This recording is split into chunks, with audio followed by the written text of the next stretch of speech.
رسول کریم صلی اللہ علیہ وسلم لوگوں کو طاقتور کرتے، توکل کا درس دیتے، توحید باری تعالیٰ کے ستھرے جذبے حضور اپنے غلاموں کو عطا فرماتے، ان کی فکری حضور تربیت فرماتے، فکری۔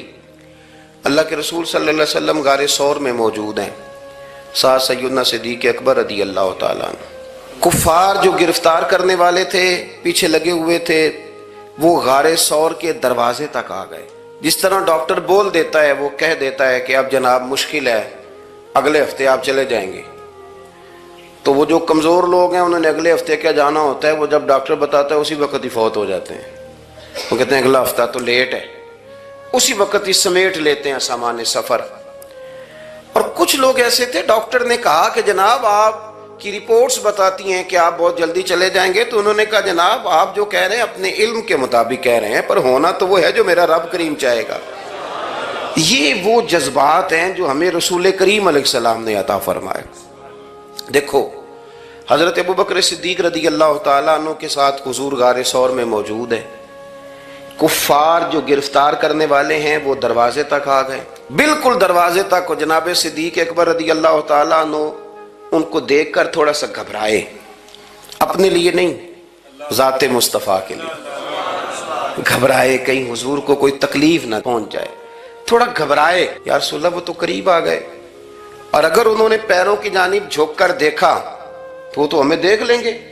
بالکل سرانے پہنچ گئے، یہ آ گئے، کھڑے ہو گئے، اور درمیان میں پردہ کیا ہے؟ مکڑی کا جالا، اور مکڑی کا جالا پھونک سے بھی اڑ جاتا ہے، تو مکڑی کا جالا بیچ میں۔ حضور وہ تو پہنچ گئے، ذرا جھک کر کے دیکھیں گے تو وہ تو ہمیں پکڑ لیں گے۔ اب یہ وقت تربیت ہے، اور وہ تربیت جو محبوب نے اپنے اس عظیم صحابی کی فرمائی، اس تربیت کو میرے رب کریم نے قرآن مجید میں بیان فرمایا۔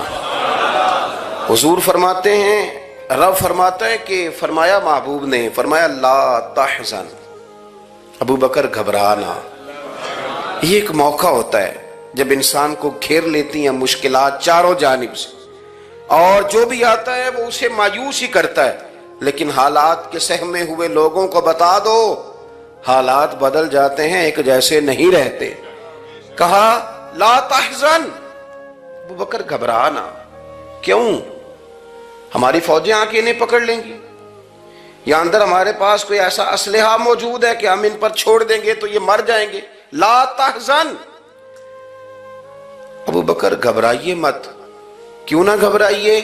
اس لیے کہ ان اللہ معنا، بے شک اللہ ہمارے ساتھ ہے۔ جن کے ساتھ رب ہو انہیں گھبرانا نہیں چاہیے۔ انہیں گھبرانا، یہ جو مسلح کی قوت ہوتی ہے، یہ دعا کی طاقت ہوتی ہے، دعا صلاح المومن، یہ جو قوت ہوتی ہے انسان کے پاس، یہ جو اس کے پاس ہتھیار ہوتا ہے کہ آج رات منا لوں گا میرا رب کرم فرما دے گا، یہ جو اس کے پاس قوت ہوتی ہے، یہ اسے کمزور نہیں پڑنے دیتی، اسے طاقتور رکھتی۔ تو حضور نے افکار کے اندر یہ حسن پیدا کیا، لوگوں کو بتلایا کہ بجائے اس کے کہ تم کوئی چور رستہ تلاش کرو، کوئی سیاست کرنے کی کوشش کرو، تم کوئی ایسی راہ اختیار کرو جو تمہیں محسوس ہو کہ درست نہیں ہے، اس رستے نہ چلو، بلکہ تم اپنے رب کو منانے والے رستے پہ چلو۔ اور ترمذی شریف میں حدیث ہے، حضرت انس بن مالک رضی اللہ تعالیٰ عنہ فرمانے لگے کہ کریم محبوب علیہ السلام فرماتے ہیں کہ اپنے دکھڑے دنیا داروں کو نہ بتانا، سیٹھوں، نوابوں، چودھریوں، چاپلوسی کرنے کی ضرورت کوئی نہیں، اپنے دکھڑے دنیا داروں کو نہ بتانا، ورنہ اللہ تمہیں کبھی غنی نہیں فرمائے گا۔ فرمایا اپنے دکھ اپنے رب کریم کی بارگاہ میں عرض کرنا، جلدی یا دیر سے اللہ تمہیں لوگوں سے بے نیاز کر دے گا۔ تربیت فرمائی۔ ہم لوگوں نے تیزی سے اپنے آپ کو کمزور کیا ہے، توجہ کا مرکز دنیا دار۔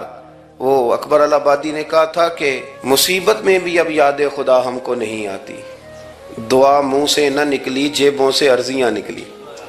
اب بھی نہ لوگ درخواستیں جمع کراتے ہیں، دعائیں نہیں کرتے۔ تو بھائی ایک تو یہ کہ توحید باری تعالیٰ کے بارے میں اصل نظریات، افکار کا حسن، پاکیزگی، اور آپ کا اپنے رب کی جانب پورا توجہ کرنا۔ ہمارے ہاں اب تو خیر کرامتیں فیس بک پہ آتی ہیں، اور لوگ اس کا سوال بھی بڑا تگڑا کر کے کرتے ہیں، اور جو بچے چھوٹے موٹے ہماری طرح طالب علم ہوتے ہیں کچھ کتابیں پڑھنے والے دین کے، وہ کئی دفعہ الجھ جاتے ہیں کہ اب اس کو ٹیلی کیسے کریں، ساتھ کیسے جوڑیں، ایسی کرامتیں، اور کرامت بیان کرنا بھی لوگوں نے ذمہ داری سمجھ لیا ہے، حالانکہ جڑے محرم راز حقیقت دے وہ تے راز حقیقت کھول دے ہی نہیں، اے جنہ ویکھیا نہیں او کرن گلاں، جنہ ویکھ لیا او تے بول دے ہی نہیں، تو بات ہی نہیں کرتے۔ تو کرامت نا جوڑ جاڑ کے نا کہیں فٹ کی جاتی ہے۔ آپ کو بخاری مسلم میں حدیث ملے گی، کوئی بھی ایسی اوہام پرستی، کوئی بھی ایسا نظریہ، کوئی بھی ایسی بات جو ذہن کو منتشر کرے، یعنی ابھی تک لوگ کہہ دیتے ہیں ہمارے کہ وہ کالی بلی رستہ کاٹ گئی تھی، تو معاملہ بڑا، میں ملتان شریف پہنچا تو مجھے وہاں ایک میرے سنگی کہنے لگے، بڑا پرانا ان سے ربط ہے، کہنے لگے کہ میں نے آج نہ تجربہ کیا ہے، ویسے واقعی کالی بلی رستہ کاٹی ہے تو مشکل ہو گئی ہے۔ میں نے انہیں کہا کہ آپ کا تجربہ سجدہ صاحب کا محتاج ہے، آپ کو دوبارہ سے تجربہ کرنا چاہیے، خدا کے بندے کالی بلی رستہ کاٹ جائے تو مشکل ہوتی ہے، تو میرا تو سارے رستے کئی کالی گاڑیاں رستہ کاٹ گئی ہیں، اب کیا کیا جائے؟ یہ کمزوری ہے، افکار میں کمزوری نہیں پیدا کریں، کچا پن نہ پیدا کریں، آپ مضبوطی لائیں۔ بخاری مسلم میں آپ کو حدیث ملے گی، سرور کائنات علیہ السلام کے صاحبزادے جناب ابراہیم علیہ السلام وصال فرما گئے، اور کیفیت یہ تھی کہ انہوں نے حضور کی مقدس گود میں آخری سانس لیا، داڑھی مبارک محبوب کی آنسوؤں سے بھر گئی۔ حضرت انس کہتے ہیں عرض کی یا رسول اللہ آپ بھی آنسو بہاتے ہیں؟ فرمایا میرا بیٹا گیا ہے تو آنسو نکل آئے ہیں، ورنہ میری زبان پہ وہی جاری ہے جس سے میرا رب راضی ہوتا ہے۔ اسی دن نا، جس دن سرکار کے صاحبزادے کا وصال ہوا، اسی دن سورج کو گرہن ہو گیا۔ کچھ لوگوں نے بات جوڑ دی، کہنے لگے کہ آج چونکہ حضور سید عالم علیہ السلام کے صاحبزادے کا وصال ہو گیا ہے تو آج دیکھو سورج کو بھی گرہن ہو گیا ہے، بات جوڑ دی۔ غم کی کیفیت تھی، سرکار کی مقدس داڑھی آنسوؤں سے بھری ہوئی تھی، حالات کا تقاضا اور اس کی سمت کچھ اور تھی۔ حضور نے جمعے کا انتظار نہیں فرمایا، فرمایا بلاؤ لوگوں کو مسجد میں۔ لوگ جمع ہو گئے اور صحابہ فرماتے ہیں ہمارے خیال میں یہ تھا کہ یہ موقع نہیں تھا، آج نہ جہاد کے لیے حکم آنا ہے، کس مقصد کے لیے حضور نے طلب فرمایا، لیکن جب ہم گئے اتنا ضروری کام ہے نظریات کا صاف ہونا کہ اللہ کے محبوب نے لوگوں کو اسی دن بلا کے فرمایا لوگوں سنو، سورج اور چاند کو جب گرہن لگے تو استغفار پڑھا کرو، تسبیحات کیا کرو، نوافل ادا کیا کرو، اللہ کے حضور حاضر ہوا کرو۔ فرمایا یہ سورج اور چاند کو جب گرہن لگے تو یہ اللہ کی نشانیوں میں سے نشانی ہوتا ہے، کسی بندے کے دنیا سے جانے کا اس کے ساتھ کوئی تعلق نہیں۔ تم نے اپنے ذہن کو ٹھیک رکھنا، افکار کو ٹھیک رکھنا، کسی بھی قسم کی تم نے اوہام پرستی کا شکار نہیں ہو، مضبوط رہیں، مضبوط رہیں، اٹھ باندھ کمر کیوں ڈرتا ہے، پھر دیکھو خدا کیا کرتا ہے۔ آپ مضبوط رہیں، جب مضبوط رہیں گے تو انشاءاللہ توانائی اللہ کی طرف سے عطا کر دی جائے۔ دوسری بات، نبی پاک صلی اللہ تعالیٰ علیہ وسلم نے نا تمام انبیاء کرام علیہ السلام کے بارے میں لوگوں کے ذہنوں کی اصلاح کی۔ آپ کبھی قرآن حکیم کا مطالعہ فرمائیں، احادیث مبارکہ کو پڑھیں تو میرے محبوب کریم کی شان یہ ہے کہ حضور نا انبیاء کی شانیں بیان کرتے ہیں۔ حضرت موسیٰ کلیم اللہ ہیں، کس نے ہمیں بتایا؟ قرآن و حدیث نے بتایا، شانیں بیان کی نبیوں کی، عظمتیں بیان کی۔ حضرت ابراہیم خلیل اللہ ہیں، یہ ہمیں قرآن نے بتایا، حضور نے بتایا، لیکن ساتھ ہمیں یہ بھی بتایا کہ ہیں یہ اللہ کے بندے، ہیں یہ اللہ کے رسول۔ نبی پاک صلی اللہ تعالیٰ علیہ وسلم نے افکار اور نظریات انبیاء کے بارے میں لوگوں کے درست فرمائے۔ مجموع الزوائد میں حضرت مولا علی شیر خدا رضی اللہ تعالیٰ عنہ کی حدیث مروی ہے، ایک بدو آ گیا حضور کی بارگاہ میں کچھ مانگنے کے لیے۔ مولا کائنات رضی اللہ تعالیٰ عنہ فرماتے ہیں سرکار جب کسی بات کا جواب نہ دینا چاہتے تھے تو خاموش ہو جاتے تھے، کچھ دیر خاموش رہتے تھے، اور حضور کا خاموش رہنا بھی ہمارے محدثین نے محفوظ کیا ہے۔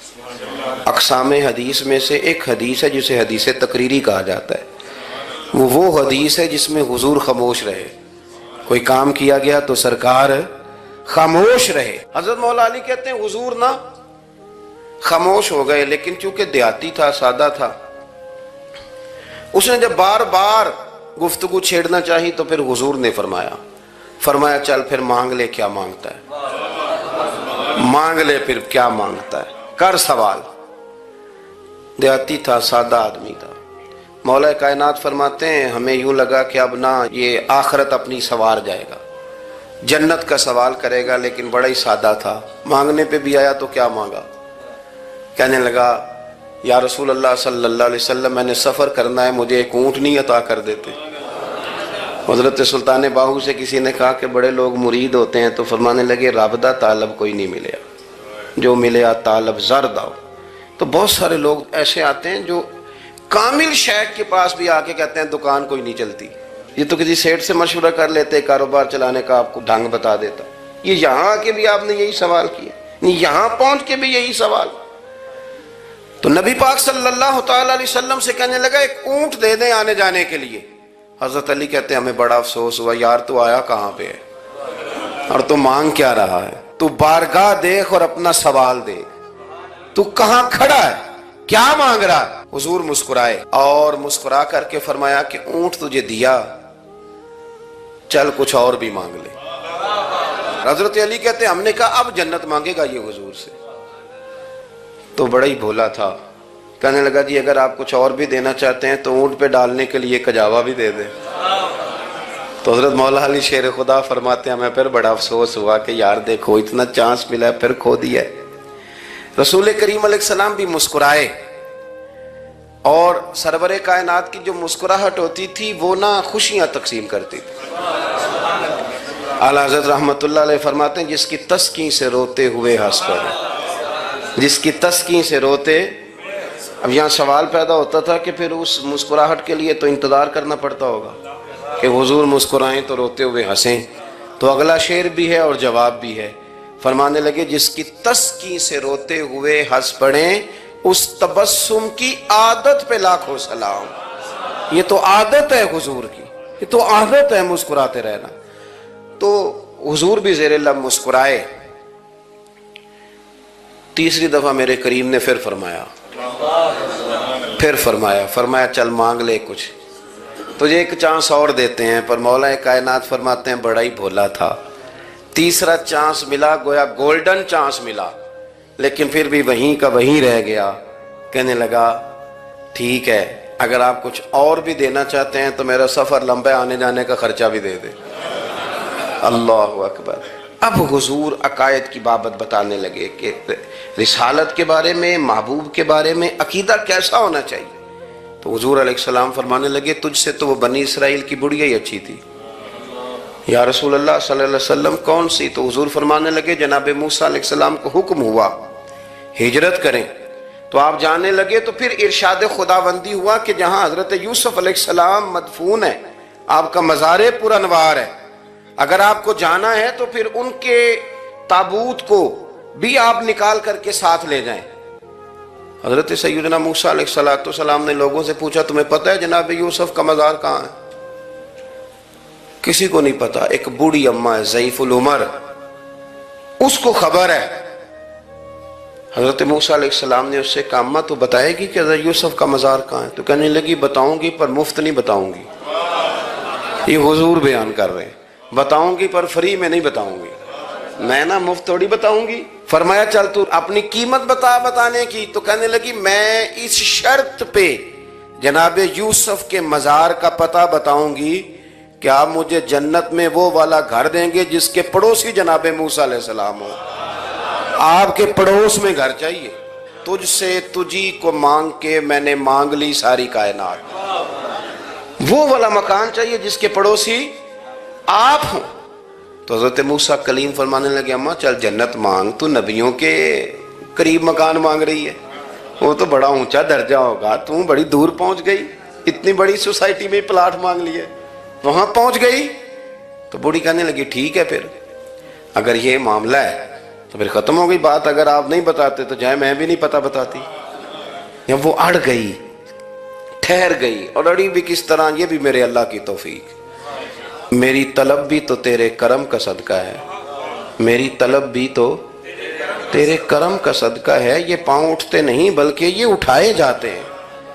تو وہ کہنے لگی میں نہیں پھر بتاتی، آپ کسی اور سے پوچھ لیں۔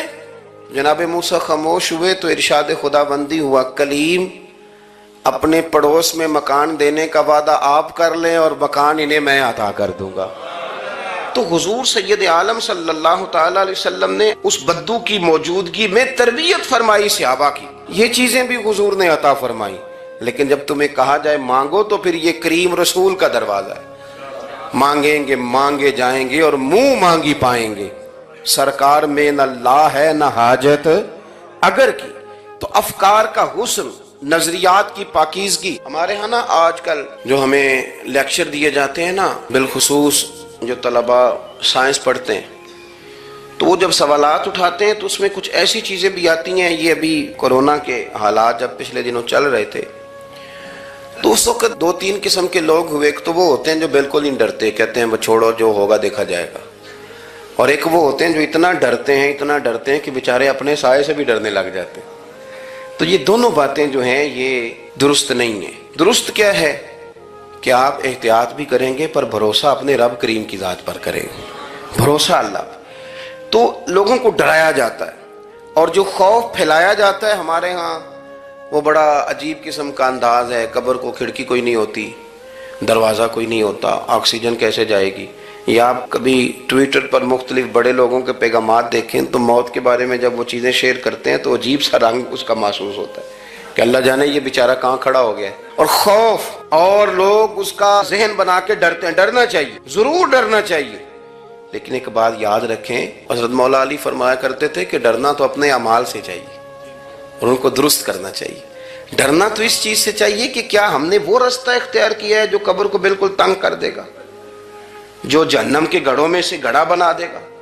اگر وہ رستہ ہے اور اس پر آپ چلے ہوئے ہیں، آپ سخت ہو گئے ہیں، آپ نے سوچنا چھوڑ دیا ہے، آپ نے حقوق العباد کے معاملے کو ترک کر دیا ہے، آپ اپنی طبیعت کے لحاظ سے لوگوں کو ستانا مشغلہ بنا بیٹھے، آپ حلال حرام کی تمیز چھوڑ گئے، نگاہوں کی صفائی سے لے کر رزق حلال کو پیٹ میں لے جانے تک اگر غیر محتاط ہو گئے تو پھر تو خوف کھائیں۔ لیکن یہاں ان نظریات کی بابت جو حضور نے ہماری تربیت فرمائی، تو حضور نے ہمیں یہ نہیں فرمایا کہ میرا مومن ہو تو تم اسے کھڈے میں چھوڑ آؤ گے، ہو زندگی تقوی اور محتاط رہ کر گزارنے والا اور تم اسے کھڈے میں چھوڑ آؤ، یہ نہیں ہے، بلکہ فرمایا جو میرے مومن کی قبر ہوتی ہے روضۃ من ریاض الجنہ، وہ تم اسے نہ کھڈے میں نہیں چھوڑ کے آئے، باغ میں چھوڑ کے آئے ہو۔ آپ باغ کا تصور کریں پھر قبر کو سوچیں، نہیں باغ میں چھوڑ کے، اور باغ بھی معمولی نہیں، جنت کے باغوں میں سے باغ، جنت کی کیاریوں میں سے، روضۃ من ریاض الجنہ۔ اب ذرا اس اینگل سے آپ اپنی قبر کو سوچیں، اس رویے کے ساتھ کہ اگر قبر آپ کی جنت کا باغ ہے تو باغ میں جاتے بندہ ڈرتا تو نہیں، اور باغ اتنا حسین ہے کہ جس میں پہلی آنکھ کھلے گی تو پہلی نظر اٹھے گی تو مدینے والے محبوب کا چہرہ نور نظر آئے گا، اتنا شاندار باغ ہے۔ آپ اس کی رعنائی، اس کا حسن اور اس کی خوشبو کو ملاحظہ فرمائیں۔ تو حضور نے نا ہماری تربیت فرمائی۔ میں اکثر کہا کرتا ہوں احباب سے کہ انسان 10-15 سال کے بعد پردیس سے واپس لوٹے اور ماں اگر موجود ہو نا گھر میں، اتنا تگڑا استقبال کرتی ہے کہ مزہ آ جاتا ہے، اس کا بس نہیں چلتا، مکان بھی نہیں بنا دے، فلانی چیز بھی نہیں لے آؤ، میرا پتر آ رہا ہے، فلانی بھی۔ تو سالوں بعد بندہ گھر لوٹے تو ماں اتنا استقبال نہیں کرتی جتنا قبر میں اللہ کی رحمت بندے کا استقبال کرتی۔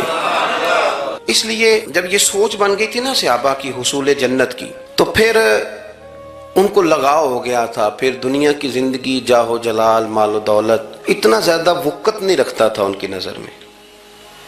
پھر وہ سمجھ گئے تھے اس بات کو کہ کن فی الدنیا کانک غریب و عابر سبیل، وہ سمجھ گئے تھے کہ یہ مسافر ہیں ہم یہاں، اور وہ پھر اتنا زیادہ اپنے ذہن پہ چیزوں کو سوار نہیں کرتے تھے، محسوس کرتے تھے کہ اتنی زندگی ان کی ہے، اتنی زندگی ان کی گزر گئی ہے، محسوس کرتے تھے، اور اس پر پھر وہ جو فوکس کرتے تھے وہ آخرت کے لیے کرتے تھے۔ ایک خاتون حضور کی بارگاہ میں حاضر ہوئی، یہ بھی سیاستہ میں آپ کو روایت ملے گی، بہت ساری کتابوں میں ہے لیکن اس کی اصل آپ کو بخاری شریف میں ملے گی۔ حضرت ابو ہریرہ رضی اللہ تعالیٰ عنہ فرماتے ہیں کہ خاتون آئی تو اس نے آ کر نا بڑے درد کے ساتھ حضور کی بارگاہ میں استغاثہ پیش کیا.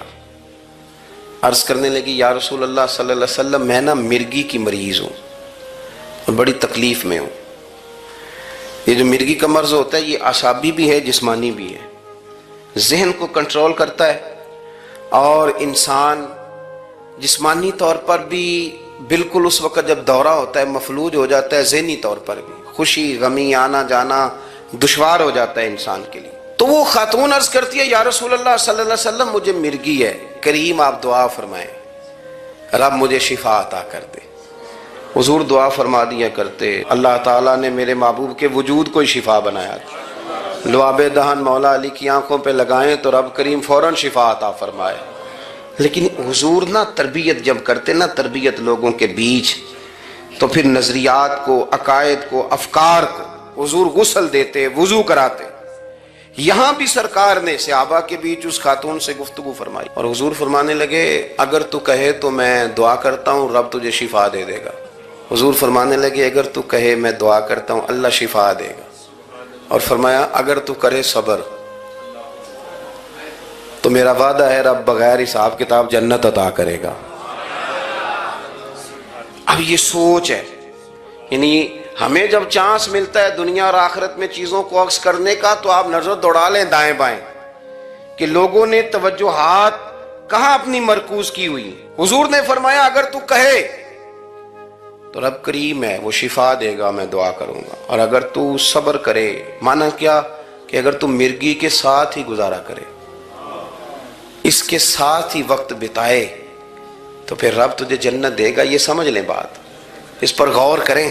وہ جو بیماری کو رحمت کہا گیا تو یہاں اس کا عملی مظاہرہ ہونے جا رہا ہے. حضور فرمانے لگے گر تو صبر کرے تو رب جنت دے گا. صحابہ کہتے ہیں اس بوڑھی نے 1 منٹ نہیں لگایا سوچنے کے لیے، فوراً عرض کرنے لگی. گویا عرض کرتی ہے حضور تھوڑی سی تو زندگی ہے، میں مرگی کے ساتھ ہی گزارا کر لوں گی، آپ دعا کریں رب مجھے جنت عطا کر دے، ہاں میرے لیے جنت کی دعا کر دیں. تو صحابہ فرماتے ہیں حضور نے دعا کر دی، گویا وعدہ ہو گیا جنت کا. وہ عرض کرتی ہے یا رسول اللہ صلی اللہ علیہ وسلم جب مرگی ہوتی ہے تو میرے وجود سے کپڑا ہٹ جاتا ہے، ستر کا مسئلہ بنتا ہے، اس کے لیے آپ ضرور اللہ کے حضور عرض کریں. تو سرکار نے دعا کر دی. صحابہ فرماتے ہیں کہ وہ دیر تک موجود رہیں، دیر تک. حضرت عثمان غنی کے زمانہ مبارکہ تھا وہ بوڑھی موجود رہیں. جب بھی انہیں مرگی ہوتی تھی کپڑا اپنی جگہ پہ موجود رہتا تھا. اور جب ہم سے کوئی کسی جنتی کو دیکھنے کا سوال کرتا تھا تو ہم کہتے تھے اس بوڑھی کو دیکھ لو، اسے دنیا میں ہی حضور نے جنت کی بشارت عطا فرما. تو جو سمجھنے کی بات ہے وہ یہ ہے توحید، رسالت، قبر، حشر، اس کے بارے میں اپنے نظریات کو صاف ستھرا رکھیں. وقت تیزی سے بیت رہا ہے، وقت جو اپنی اس کی سپیڈ ہے اس کے ساتھ وہ گزر رہا. قریب ہوتے جا رہے ہیں لوگ قبر کے، آخرت کے. کرنے کا کام یہ ہے کہ ہمارے نظریات وہ ہوں جو ہمیں رسول کریم نے عطا فرمائے.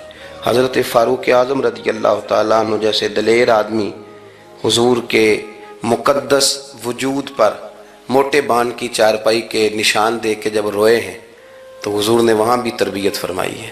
فرمایا عمر کیا تم پسند نہیں کرتے کہ اللہ آخرت کی ساری شانیں ہمیں ہی عطا کرے، اور دنیا میں ہم تھوڑی سی مشکل دیکھ لیں تو ان چیزوں کو ہم نے سمجھنا ہے. یہ چیزیں ہمیں جینے میں آسانی پیدا کریں گی، ہمارے لیے مددگار ثابت ہوں گی، ہمارے افکار کو یہ تازہ رکھیں گے. پھر بہت زیادہ الجھاؤ، بہت زیادہ پریشان ہونا، بہت زیادہ ڈپریشن کا شکار ہونا، بہت زیادہ ہمارا دنیاوی معاملات کے اندر تفکر کرنا یہ ہمیں کمزور نہیں کرے گا بلکہ ہم توانا رہیں گے. اللہ کے حضور دعا ہے مالک کریم کہی ہوئی باتوں کو قبولیت کا درجہ عطا فرمائے. دوران گفتگو جام بھول گئے، اللہ ہمارے ساتھ درگزر والا معاملہ فرمائے. آخر دعوی